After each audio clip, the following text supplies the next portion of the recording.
Замок спящей красавицы оказался совсем не таким, как я представлял. Вместо мраморного дворца, мрачная крепость из черного камня в готическом стиле. Хорошо хоть на пиках кованой ограды не торчат человеческие черепа, только по бокам от ворот нанизаны два рыцарских шлема, белый и черный. Из дурацкого озорства я сбил один из них палкой. Забрало упавшего шлема распахнулось, и я увидел полуразложившееся лицо. От такого зрелища меня едва не стошнило. Ничего себе, в сказку попал. Я бы с удовольствием развернулся и со всей доступной скоростью убрался отсюда подальше, но деваться некуда, амплуа обязывает идти до конца. Сам виноват, надо было после первого попадания в волшебный мир и совершения подвига либо вернуться назад, либо остаться там как все нормальные герои. Так нет же, угораздило ввязаться в многоэтапный квест. И ладно еще, когда в новом мире оказываюсь рыцарем или героем-варваром, там все понятно, нашел очередного темного властелина, дал ему по рогам, спас наставлявшую ему рога принцессу,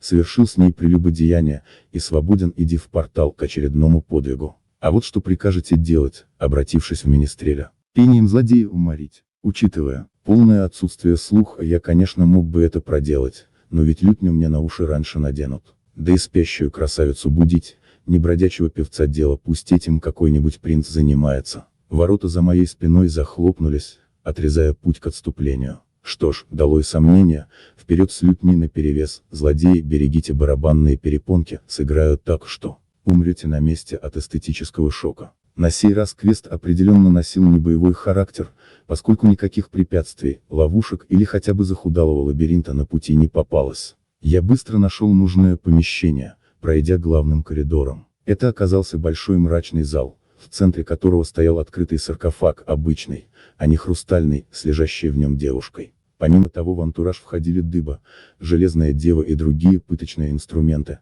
а также жутковатая горгулья, совершенно не вписывающаяся в обстановку. Значит, это и есть спящая красавица, вслух произнес я.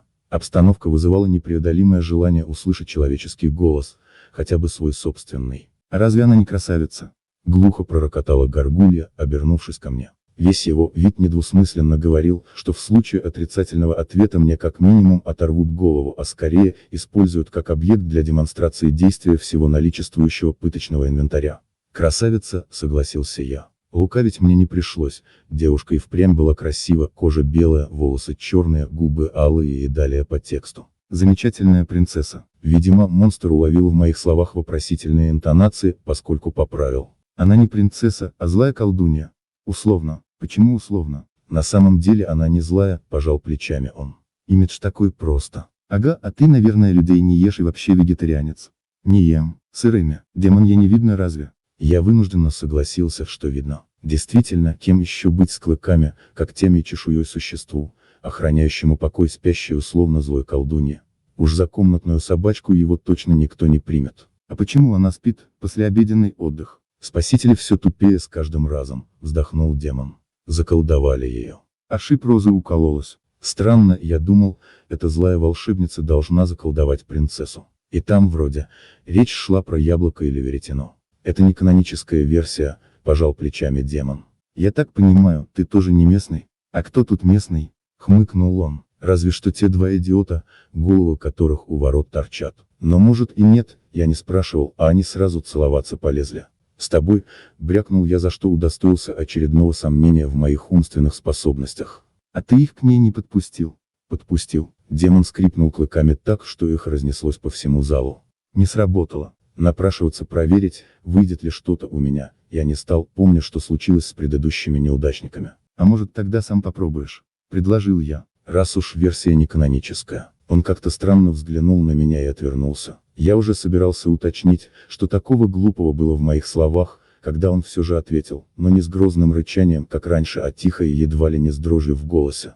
«А если не получится? А что ты теряешь?» Не понял я. «Все», — едва слышно пробормотал он. «Надежду. Это же просто поцелуй». «Дурак ты, поцелуй, просто символ. Это же сказка, хоть и нетипичная. Будь дело только в поцелуе, какой толк был бы в таких чарах? Магию развеет, как ни пафосно это звучит, только истинная любовь. Да уж, мир определенно нестандартный. Всякое я повидал, но чтоб демон о любви разглагольствовал. Значит, под чешуйчатой броней скрывается нежное и ранимое сердце», — подколол я. «Голову откушу», — пообещал он, но без угрозы в голосе. Целовать или не целовать, вот в чем вопрос.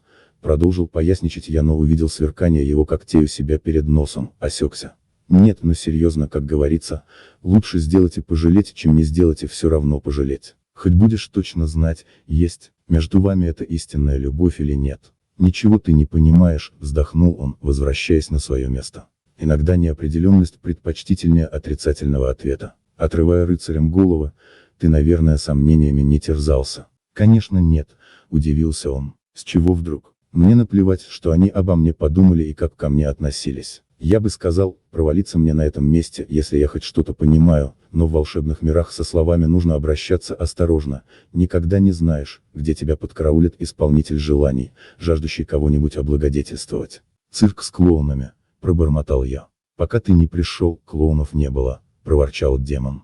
Я не клоун, а шут-министрель, возмутился я. И только здесь, а вообще-то я герой, и у меня квест. Предлагаешь поаплодировать этому факту? Могу разве что в бубен ударить. Я сообразил, что он имеет в виду вовсе не музыкальный инструмент. Вот ведь влюбленный романтик, а какой агрессивный. Набить морду ни в чем не повинному министрелю для него раз плюнуть, а вот девушке в любви признаться язык не поворачивается. А тут даже признаваться не надо, просто поцеловать, а если не получится, она ведь об этом не узнает. Но мне-то что делать? Мне квест выполнять надо, напомнил я. Голову отрывать мне не будешь. Посмотрим, буркнул он, только особо не усердствуй. Да я только чмокну слегка, заверил я.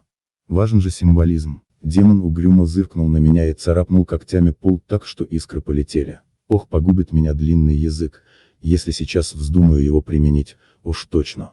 Я подошел к саркофагу, склонился и, как обещал, только слегка прикоснулся губами к устам спящей чародейки. Ее рука дрогнула, приподнялась и со всего размаха влепила мне пощечину. Глаза девушки оставались закрытыми, а дыхание ровным, судя по всему, она продолжала спать. Я обернулся к демону. Он вскочил на ноги и таращился на меня, скалясь во всю пасть. Только когда он захохотал, я догадался, что это была улыбка. Кажется, это был отрицательный ответ, потирая щеку, заметил я. Я огляделся, портал не появился. Значит, целью квеста было не развеять меланхолию демона. Или ты ее сейчас же поцелуешь, или я начинаю петь, пригрозил я, ударив по струнам. Ой, пожал плечами он. Может, от твоей какофонии она проснется и в жабу тебя превратит. Судя по тому, что от поцелуя она не проснулась, но по морде мне припечатала, то и заколдовать во сне может, да и испытывать терпение самого демона явно было бы не лучшей идеей. Ладно, значит, будем сидеть, глядеть друг на друга и тяжко вздыхать от тоски, резюмировал я. Демон мои слова проигнорировал. Он стоял над саркофагом и смотрел на лицо колдуньи. Внезапно его облик замерцал, и на месте чешуйчатого монстра оказался обычный парень, не красавец, конечно, я посимпатичнее буду, но все же не урод Квазимода какой-нибудь. Неужели он все же собрался с духом? Хотя кто знает, сколько раз он вот так же склонялся над саркофагом, не решаясь довести дело до конца. Я отвернулся, чтобы не сверлить ему взглядом затылок, а то еще почувствует, отвлечется. Неожиданно прямо передо мной возник портал. Я напоследок оглянулся. Влюбленная парочка все еще продолжала свой первый поцелуй. Чародейка обхватила демона рукой за шею, не позволяя отстраниться, впрочем, теперь-то он и не пытался. Почему-то у меня возникло впечатление, что он все же не решился поцеловать ее, это она притянула его к себе. Хотя по всем признакам, она вроде бы спала, но кто этих колдуней знает, у них я уточнять, как было дело, точно не стану, а то еще сочтут это моим последним предсмертным желанием. Ну, в любом случае истинная любовь в конце концов восторжествовала, только как-то и впрямь совсем не канонически, так что балладу об этом я складывать, пожалуй, не буду, все равно никто не поверит. Да и вообще, надеюсь, в следующем мире я уже не буду министрелем и получу задачу попроще, чем подтолкнуть чьи-то любовные отношения, мир спасти, к примеру. «Проваливай уже», прозвучало на два голоса у меня за спиной, и я с ускорением влетел в портал.